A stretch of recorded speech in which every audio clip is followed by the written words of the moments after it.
Ageu capítulo 2, gente. Nós estamos chegando na fase final, último domingo, através do profeta Ageu, tá, gente? Nós fizemos então os dois últimos domingos, então nós terminamos, hoje nós vamos terminar, para a glória de Deus, então voltaremos para Atos. Algumas coisas que é importante a gente, antes de olharmos para frente, é sempre importante a gente dar uma recapitulada, antes de nós entrarmos no texto. Nos dois últimos domingos, o primeiro nós vimos o que era a glória de Deus, né? Nós expressamos, explicamos essa realidade do povo que havia ajudado a reconstruir o templo e de repente eles deram uma desanimada e ficaram por um bom tempo aí, uns bons anos desanimados. E aí então começaram a dar desculpas, como se ainda não fosse o tempo para fazer, para voltar a trabalhar, para poder voltar a servir o Senhor, poder ter alegria em viver para o Senhor. A gente viu que, de forma repetida, o Senhor falou para eles assim: considerem os seus caminhos. Pensem bem que tipo de caminho vocês estão indo. Vocês estão indo para um lugar longe, longe de mim. Então Deus, ao invés de falar assim, o meu povo está fazendo isso, ele fala assim, este povo, que a gente viu que é uma forma de repreensão. Esse povo não está se comportando como meu povo, né? E nós falamos essa realidade de que a glória de Deus, ela é o próprio Deus e a sua beleza e a sua santidade manifestada diante dos olhos dos homens, sua criação. A gente viu que algumas passagens de Efésios e outros lugares falam para o louvor da glória de Deus. O que é isso? O que isso quer dizer para o louvor da glória de Deus? É para o seu nome, é para o seu caráter, é de quem ele é. Nós vimos na semana passada também esse aspecto de avivamento, de que Deus, então, ele, através do seu ato soberano, ele mexe com o coração do seu povo. O seu povo, então, ouve a sua voz, eles obedecem. Então, eles são tomados por um zelo novo, são tomados por um sentido, um estado de maravilha para com Deus que talvez havia se perdido. E aí, então, a gente chega nessa realidade de que eles obedecem, eles têm o seu zelo renovado, a aproximação de Deus é renovada, e a gente vê então aqui, a gente entra para o capítulo 2, a gente vai olhar como essas coisas, elas têm camadas diferentes e coisas diferentes. No dia 15 de abril de 2019, bilhões de pessoas assistiram ao vivo as chamas consumindo o telhado e a torre da Catedral de Notre-Dame, em Paris. Não sei se vocês se lembram. Um edifício de mais de 850 anos, símbolo não apenas da França, mas de toda a civilização. A torre, então, ela desabou diante das câmeras. Então, todo o povo de Paris, então, cai prostrado nas ruas, cantando hinos, cantando músicas, chorando. Especialistas em restauração começaram a vir a público diante dessas as lives que estavam acontecendo. E agora, como é que vai ser, né? Dando o seu parecer. E era praticamente impossível reconstruir. Essa era a fala deles. Aquilo que qualquer prazo que dessem não seria razoável. Que tipo de artesanato medieval usado ali, né? Que se foi perdido. O presidente da França vai diante do povo, então ele promete reabrir em 5 anos. A imprensa especializada, como no geral, quase como um coro, chamou isso de loucura. Cara, isso é impossível. 5 anos depois, em dezembro de 2024, o mundo assistiu de novo. Mas dessa vez não era um incêndio, era uma reabertura. Sinos tocando, luzes acesas, milhares de pessoas em silêncio, reverente dentro desse lugar restaurado. E aqui está o detalhe interessante.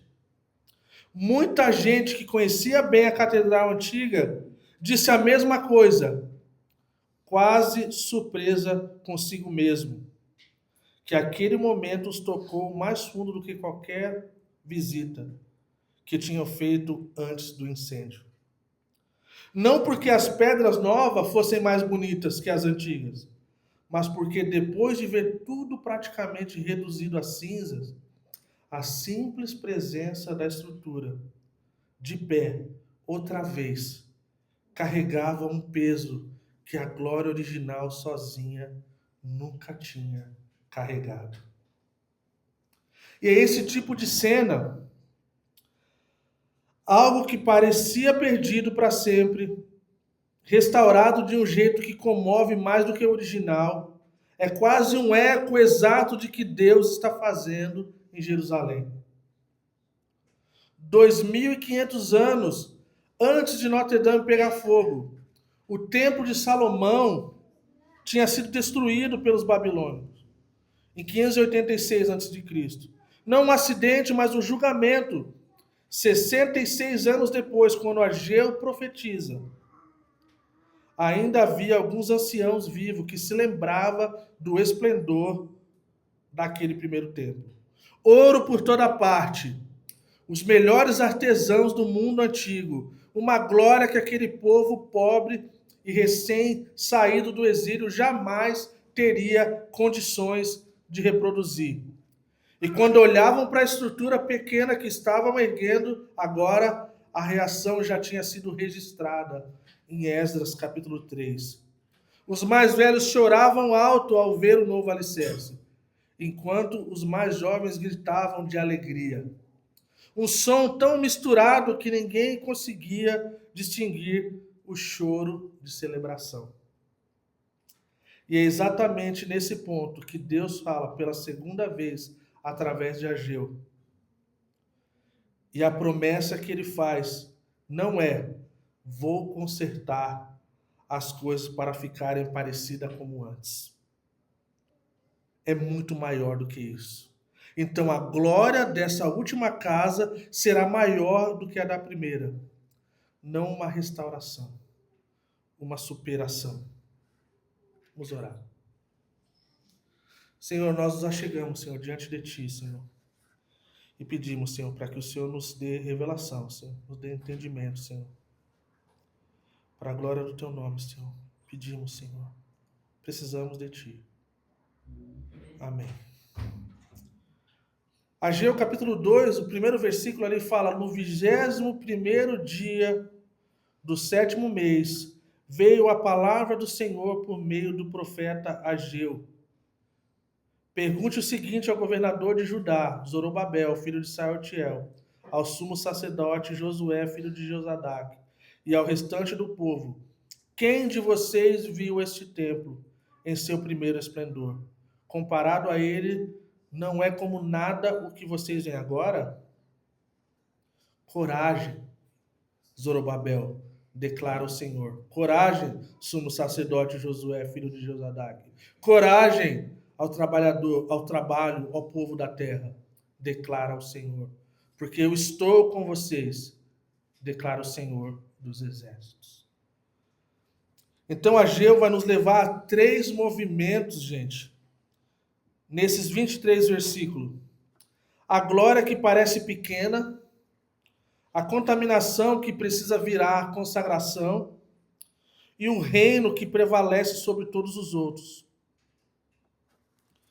E aí então a gente vê essa realidade da glória que parece pequena. Antes de Deus prometer qualquer coisa, Deus faz o povo olhar diante da decepção. E isso pode soar, talvez, um pouco de crueldade, mas é uma honestidade pastoral. Interessante. Nenhum bom pastor conforta alguém fingindo que a perda não doeu. Nenhum. Isso é cruel. A perda, ela dói. A perda, ela machuca. A perda mexe com a gente. Então, olharmos diante disso tem algo diferente que mexe com as nossas afeições. Então a gente vê do versículo ali 1 a 3 que não é como nada. A pergunta não é como nada o que vocês veem agora. Então o que Deus está fazendo aqui? Ele está fazendo um teste de realidade, um check-up do coração do povo. Vamos ver o que está nesse coração, vamos ver o que está nesse povo. E aí ele começa a explicar da realidade daquele tempo que havia na época da festa dos tabernáculos. Um mês inteiro se passou desde que o povo voltou ao trabalho no fim de Ageu. O tempo não apagou a dúvida, só deu espaço para ele crescer. Então é diante desse cenário que Deus, então, essas perguntas através do profeta, mostra que ele não está sendo retórico.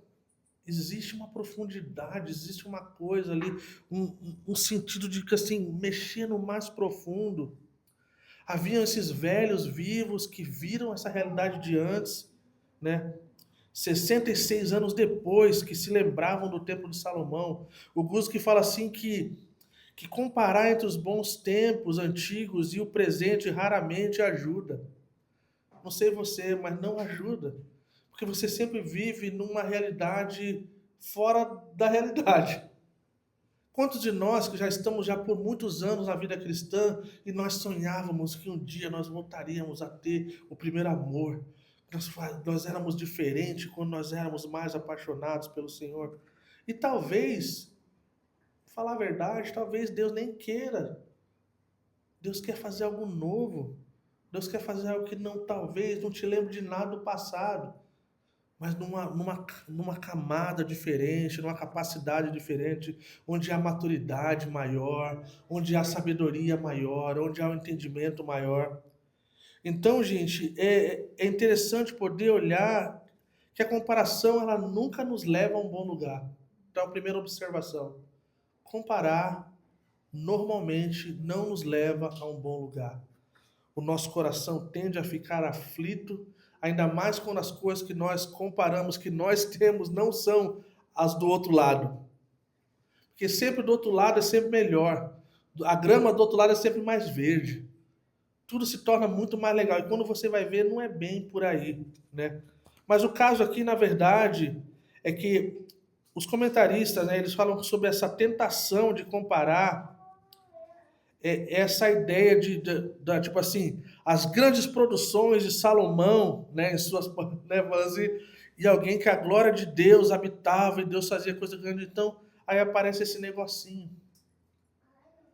E aí talvez a gente pode pensar na nossa igrejinha. Nossa, mas era bom mesmo se a gente tivesse uma igrejona. Era bom mesmo se tivesse, cara, um lugar com trocentas pessoas, que a gente tivesse isso e aquilo.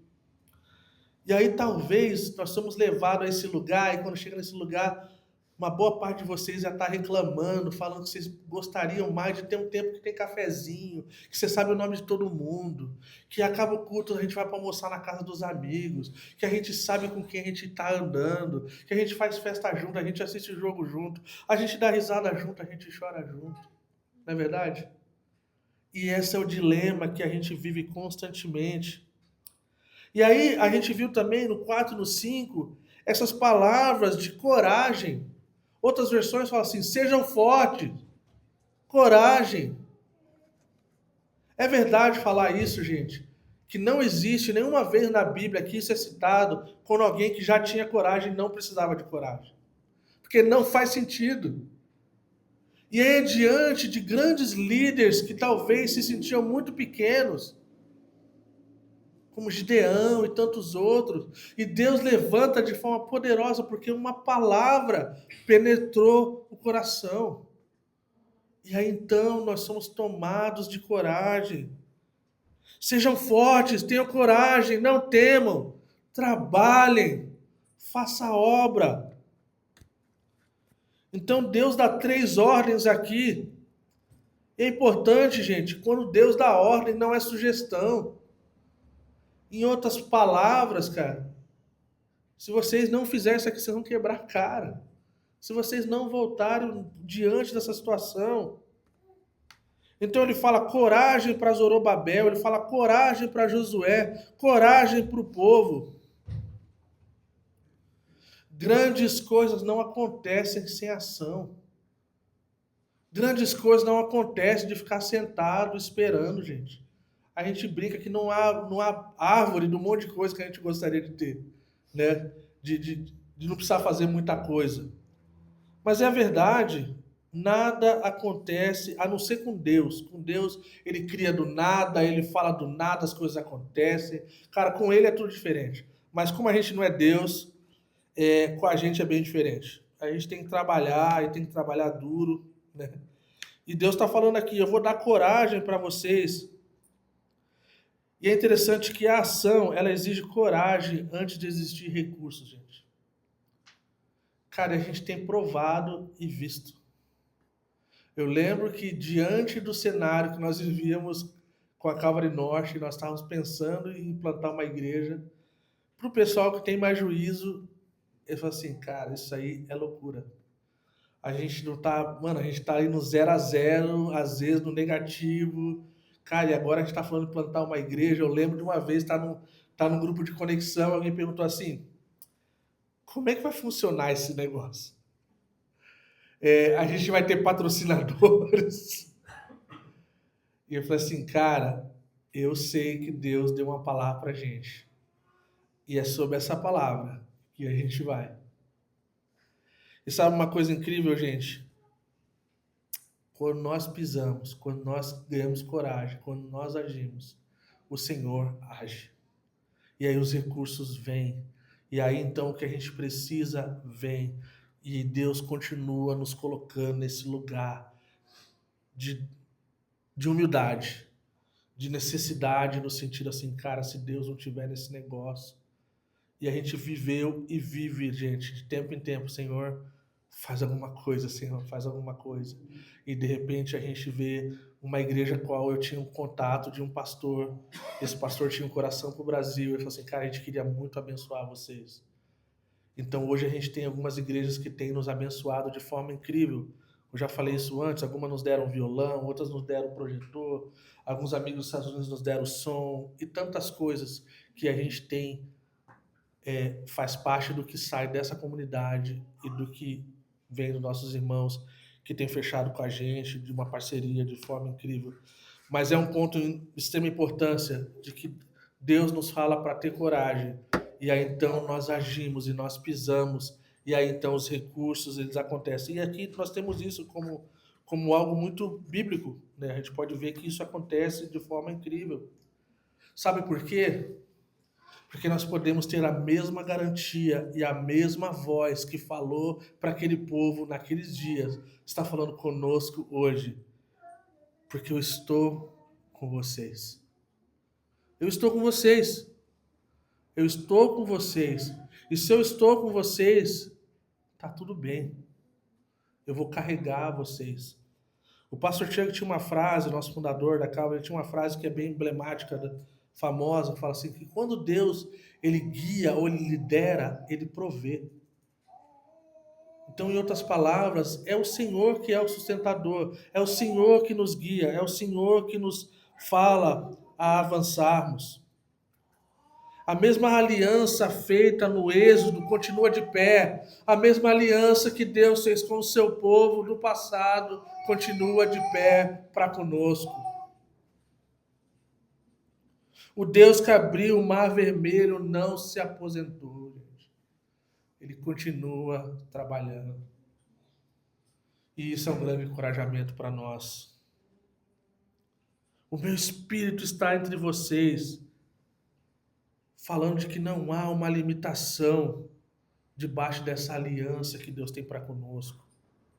O Espírito estava entre o povo, e agora debaixo da nova aliança, ele está dentro do povo de Deus, ele habita em nós.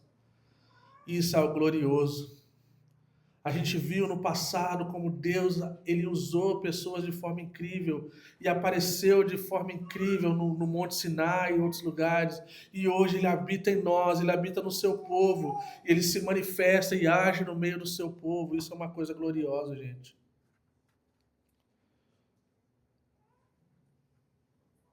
Em Romanos 8 há essa comparação entre o sofrimento presente e a glória futura.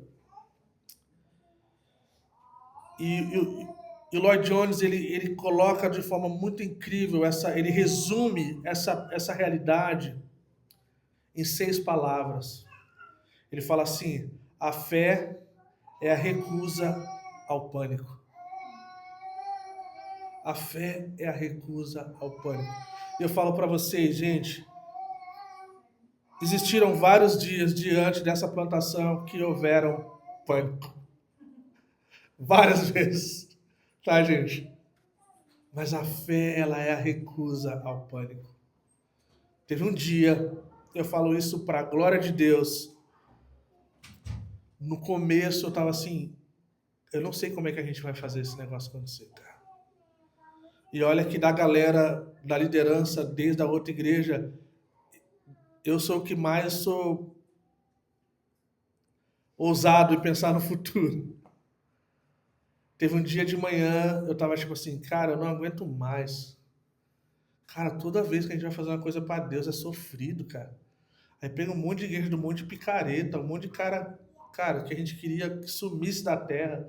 E parece que esses caras estão prosperando, cara. E a gente aqui, mó luta, mano, mó luta pra fazer um negócio, cara. E eu acordei de manhã, numa segunda-feira de manhã, eu nunca vou esquecer esse dia. E eu falei, eu tava na mesa, a Lília tava na cozinha tomando café, e eu já tava indo lá pra tomar café com ela.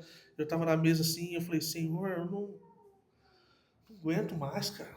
Não aguento mais, cara. Tipo assim, toda vez, cara, toda vez. O senhor faz alguma coisa, porque assim, meu coração tá aflito e aí eu tava indo pra cozinha para comunicar a minha aflição para com a Lília. E eu sento, e eu pego meu café, já com o olho cheio de lágrima, e aí de repente uma mensagem chega no meu iMessage. Fala assim, irmão, nossa igreja está com vocês. Eles enviaram um valor muito significativo pra gente. Eu olhei pra Lília e falei assim, cara, eu ia te falar um negócio. Se eu falar aqui, tipo assim, mano, a gente confia no Senhor. Cara, a gente não confia nem em carro, nem em cavalo. A gente confia no Senhor dos Exércitos. Então, a fé, ela é a recusa do pânico. Naquele dia, todo o pânico se foi. E desde então, tem sido um lembrete de que essa igreja, ela é do Senhor. Que essa igreja é do Senhor. E você pertence ao Senhor, eu pertenço ao Senhor, a nossa família pertence ao Senhor. E aí então a gente pode confiar. Do versículo de 6 a 9, no versículo 5, né, só para continuar, essa é a aliança que fiz com vocês. Deus está sempre afirmando a sua aliança para conosco. Essa é a aliança que fiz com vocês quando vocês saíram do Egito. Meu espírito está entre vocês, não tenham medo. Assim diz o Senhor dos Exércitos. Dentro de pouco tempo farei tremer o céu, a terra e o mar e o continente. Farei tremer todas as nações, as quais trarão para cá os seus tesouros. Eu encherei este templo de glória, diz o Senhor dos Exércitos. Tanto a prata quanto o ouro, me pertence, declara o Senhor dos Exércitos. A glória deste novo templo será maior do que a do templo antigo, diz o Senhor dos Exércitos. E neste lugar estabelecerei a paz, declara o Senhor dos Exércitos. Mais uma vez, uma observação importante. Se você está anotando, está sendo repetido o Senhor dos Exércitos, a minha aliança. O Senhor está constantemente afirmando isso. Ele cita aqui uma coisa que parece estranha: farei tremer o céu e a terra. Esse é o único trecho de Ageu citado no Novo Testamento. A gente vê em Hebreus 12, 26, que não é sobre o templo, é uma promessa que atravessa a história através de um juízo final. Então, essa é uma coisa um pouco ali escatológica, fora da realidade do templo, tá? E aí também, esse é o ponto A. O ponto B, ele fala que é o desejado de todas as nações virá, né? Através dos séculos, rabinos e depois cristãos entenderam essa expressão como uma profecia do Messias, entrando exatamente naquele templo reconstruído, né? Então, foi o que aconteceu. Séculos depois, ampliado por Herodes, foi ali que Jesus, o próprio Senhor da Glória, ensinou, né? E ele foi adorado. A prata e o ouro são meus, né? O povo estava desanimado por falta de recursos. Deus não responde com um plano de arrecadação. E isso é uma lição importantíssima para nós. A confiança no Senhor. A confiança de que Deus está fazendo algo incrível e que Ele prometeu que faria. Então a gente vê e Ele responde lembrando que tudo já é dele. Que ele não fica admirado com o que a gente traz para ele, sabe? Como a gente acha que, porque se eu fizer isso, Deus vai se agradar tanto de mim, e aí ele vai virar como se fosse o meu guru, ele vai ser o meu Deus único só para mim, eu vou falar para ele o que ele pode fazer, o que não pode, e aí a gente declara. Não, a gente não declara nada, gente. Diante de Deus a gente não declara nada. Diante de Deus a gente vai e fala assim: Senhor, Tu és Deus, eu não sou. Confio no Senhor, sei que o Senhor é poderoso para fazer infinitamente mais do que pedimos ou pensamos. Sei que o Senhor, não há nada difícil para ti. Tu és o Deus de milagres, tu és o Deus do impossível. E aí, no ponto dele, fala que a glória da segunda casa foi de fato maior. Não porque as pedras fossem mais bonitas. Herodes cuidou disso, tentando cumprir a profecia por conta própria. Ele sabia do que estava se tratando, ele queria dar aquela melhorada. Mas porque o próprio Deus entrou pelas portas em carne. O Tim Keller fala assim que ele fala que a glória de Deus está disponível ali como em nenhum outro lugar. A glória nunca esteve no material. Deus não habita em templos feitos por mão dos homens. Mas Ele honra esse lugar onde Ele encontra o seu povo.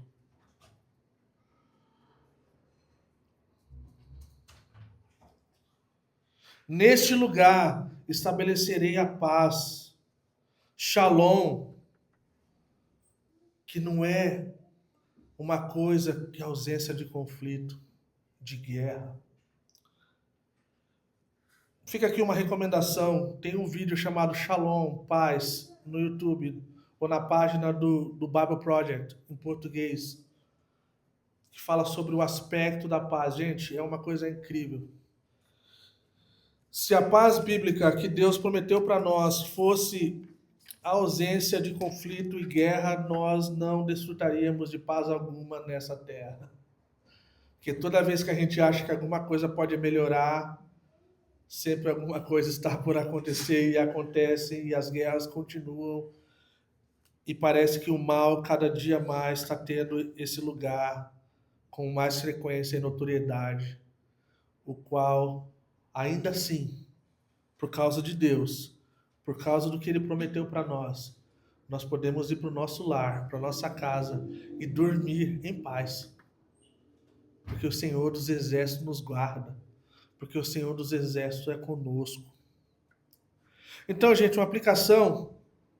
Se você está numa fase da vida, ou do ministério, ou da fé, em que tudo parece pequeno demais comparado com o que já foi, talvez um casamento que já teve mais brilho, uma igreja que já teve mais gente, uma fé que já teve mais fogo, resista à tentação de medir o presente pelo passado.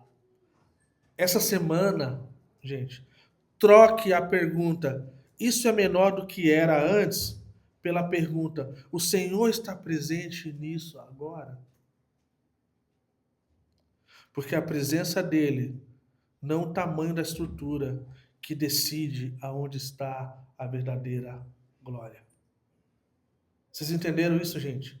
Se por algum motivo da nossa vida, em algum lugar da nossa vida, seja no nosso casamento, família, ministério, seja o que for, nós caímos nessa comparação, que essa semana a gente troque essa pergunta. O Senhor está presente nisso agora. E tenho certeza que viveremos dias de paz, confiando que mesmo em meio às circunstâncias, o Senhor está revelando a sua glória através da simplicidade do que nós temos vivido. Seguindo adiante, na parte 2, da contaminação à consagração, do versículo de 10 a 19, a gente vê, né, essa realidade agora. Olha que interessante, se Ageu tivesse parado no versículo 9, o povo sairia dali animado, mas ainda achando que construir o prédio certo resolveria tudo. Imagina, acabou o capítulo aqui. Ah, tá bom. Então é só a gente construir o negócio certinho aqui, conforme foi falado. Cara, vamos resolver todo esse negócio. Deus não deixa esse engano de pé, porque isso é engano pra gente. 2 meses e 3 dias depois, ele volta a falar. Dessa vez não sobre pedras, mas sobre o coração. Aí, gente, há essas perguntas para os sacerdotes. Aí a gente percebe da importância de um coração recalibrado. A gente vê a importância de um coração que está sendo moldado pelo Deus da Bíblia. A gente entende, então, que todos os nossos amores, afeições e desejos vêm do nosso coração. O nosso coração é como se fosse uma bússola erótica que demonstra onde nossas paixões se encontram. Então tem coisas que nós desejamos que não está na nossa mente. Está aqui dentro, no mais profundo do nosso ser. E a gente não entende, a gente fica tentando, se eu arrancar isso aqui da minha vida, eu vou resolver essa outra coisa. Não, resolva o seu coração primeiro, é isso que Deus está falando. Resolva o seu coração primeiro. E tenha consciência de que o seu coração ele é moldado por tudo que você vê e você ouve. Você querendo ou não. Então, vamos lá. Deus faz 2 perguntas técnicas aos sacerdotes. Eles são especialistas da lei. Então ele fala da carne consagrada, ao tocar o outro alimento, o torna santo? Não. Uma pessoa contaminada por um cadáver, ao tocar algo, o torna impuro? Sim. A resposta é assimétrica. É exatamente esse o ponto. Deus está lidando com isso. A santidade não se transfere por contato. Não é assim. A impureza, sim, de acordo com a lei. Então, um princípio parecido aqui que percebemos em qualquer área da vida. Uma pessoa saudável não consegue contagiar sua saúde para alguém doente por proximidade. Seria interessante, né? A não ser que sejam umas gripe violenta aí, outras coisas, né? No efeito reverso, negativo. Mas uma pessoa doente pode facilmente contaminar quem está ao redor dela, como eu falei agora. A santidade ela não é contagiosa por osmose. E essa é uma coisa que eu não sei de onde que veio, né? Mas a gente talvez carrega achando que é isso. Mas o pecado é. Assim é esse povo diante de mim, né? Aí vem um golpe forte. O povo achava que por estar de volta na terra prometida e reconstruindo o templo, tudo que faziam automaticamente tornavam aceitável diante de Deus. E eu quero parar por um instante para falar só uma coisa, gente. Existe uma praga no movimento da Calvary global de que acharmos que nós estamos sentados todos os domingos ouvindo a palavra, capítulo por capítulo, versículo por versículo, nos torna essas pessoas santas e santificadas e melhores com as outras e que estamos indo para o céu e não sabemos acerca das outras. E eu quero dizer isso para você, isso é um engano. Assim como está sendo aqui, é um engano, gente. Pelo contrário, isso nos dá uma responsabilidade enorme. olharmos, se Deus quiser e Deus nos der graça e vida e saúde, daqui uns bons anos nós vamos ter passado pelo todo o Novo Testamento e uma parte do Antigo Testamento. E isso deve gerar uma santa responsabilidade em nós, que nós conhecemos as Sagradas Escrituras. E aí então nós somos lembrados que Tiago nos chama a atenção e fala, não sejam somente ouvintes, mas sejam praticantes da palavra. Não sejam só pessoas que ouvem, mas sejam pessoas que praticam.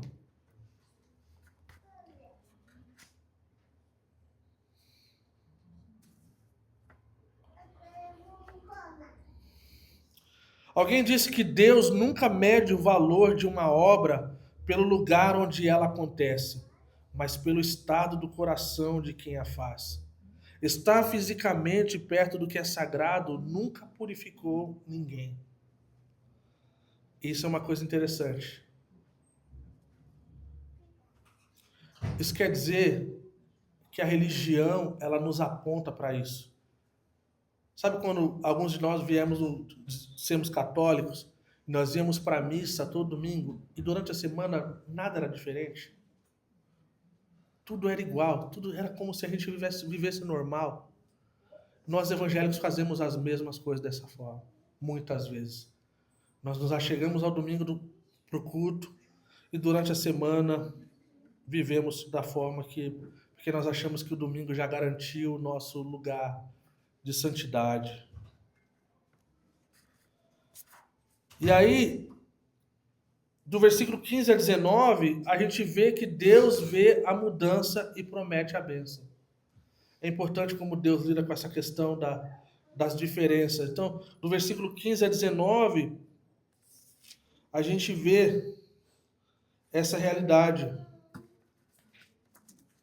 No 14 fala que Ageu transmitiu essa resposta do Senhor a esse povo, a nação, desse aspecto de que oferecem coisa impura. E aí no 15 ele fala assim, agora prestem atenção, de hoje em diante reconsiderem em que condições vocês viviam antes que se colocasse pedra sobre pedra no templo do Senhor. Quando alguém chegava um monte de trigo procurando 20 medidas, havia apenas 10. Quando alguém ia ao depósito de vinho para tirar 50 medidas, só encontrava 20. Eu destruí todo o trabalho das mãos de vocês com mofo, ferrugem e granizo, mas vocês não se voltaram para mim, declara o Senhor.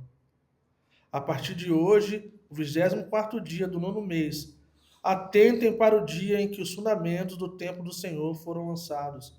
Reconsiderem. Ainda alguma semente no celeiro? Até hoje a videira, a figueira, a romeira e a oliveira não têm dado fruto.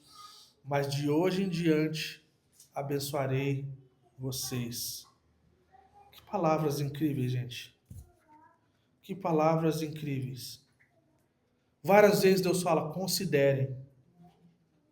Considerem. Vejam.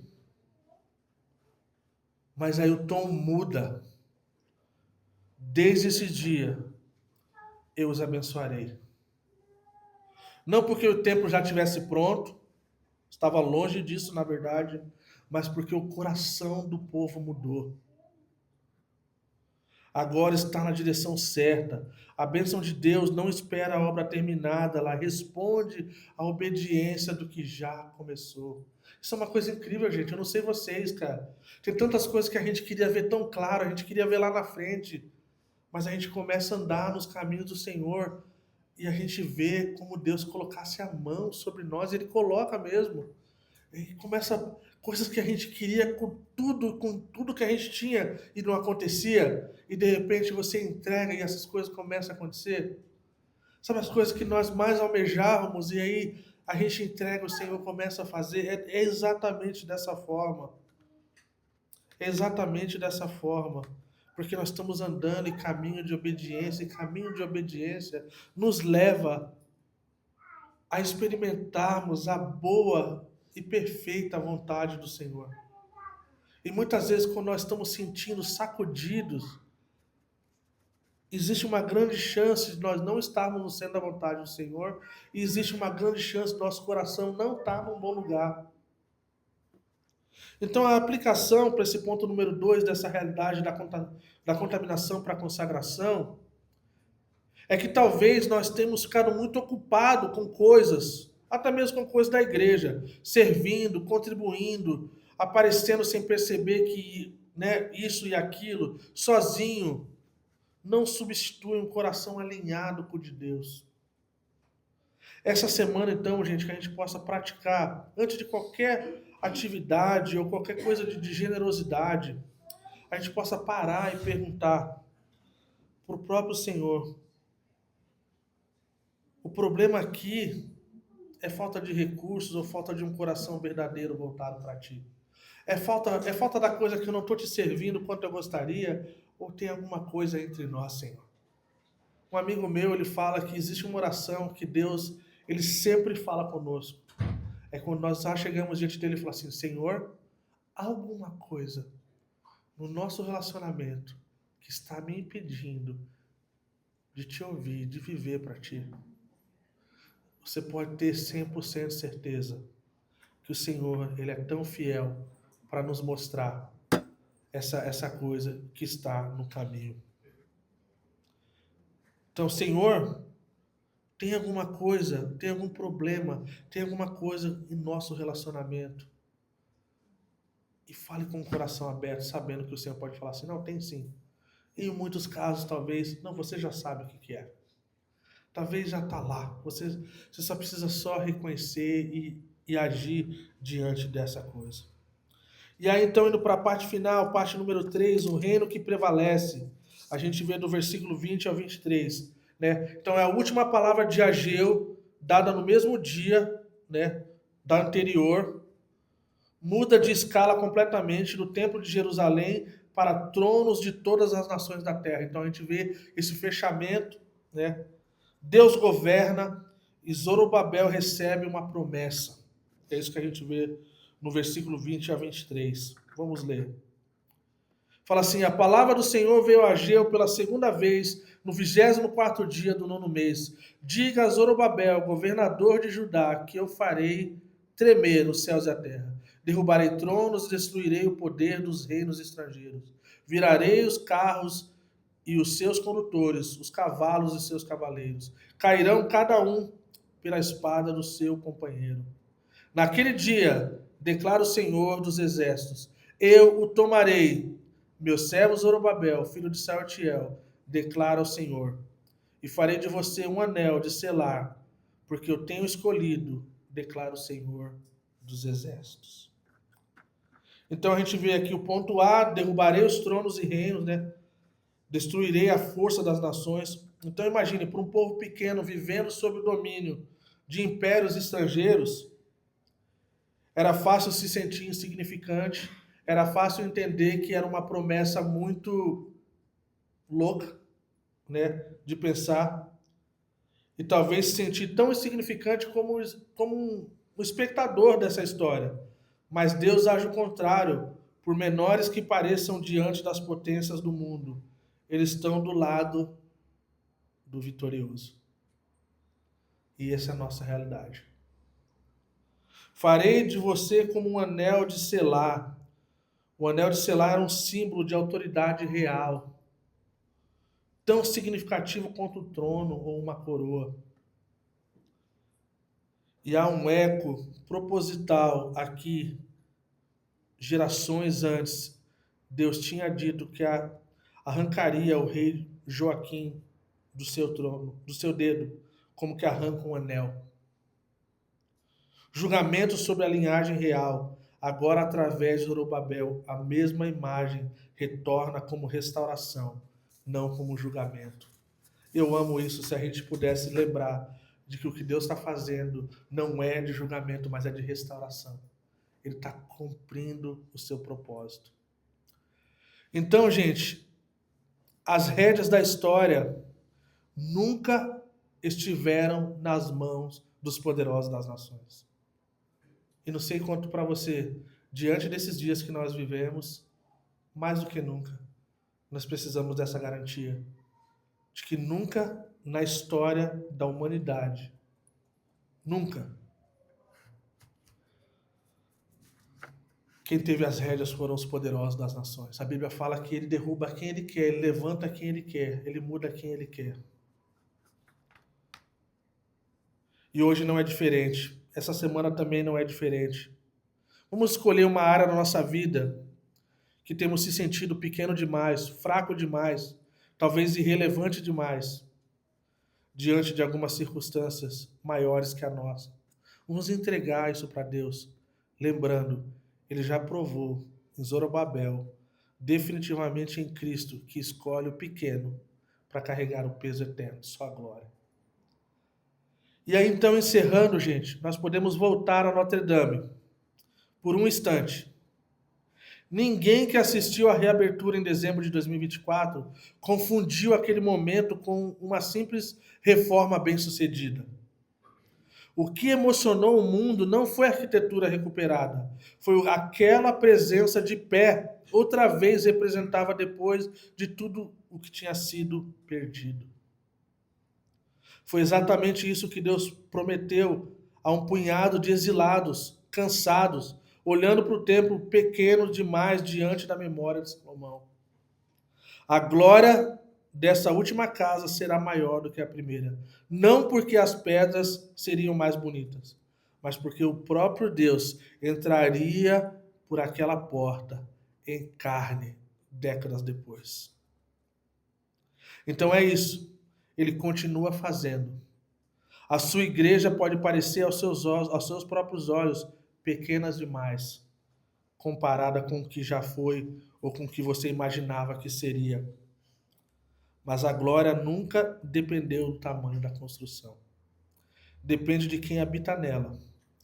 Se você sente que está reconstruindo algo que parece nada perto do que você já teve, como eu já disse, um casamento, a fé, o sonho, a própria igreja, o convite de Ageu era para tentar, não é para tentar recriar o passado, mas é para deixar que uma nova paixão pela glória de Deus viesse tomar lugar. Não a glória das pedras, mas a glória da sua presença. Encha o que você está construindo agora. Amém, gente? Vamos orar.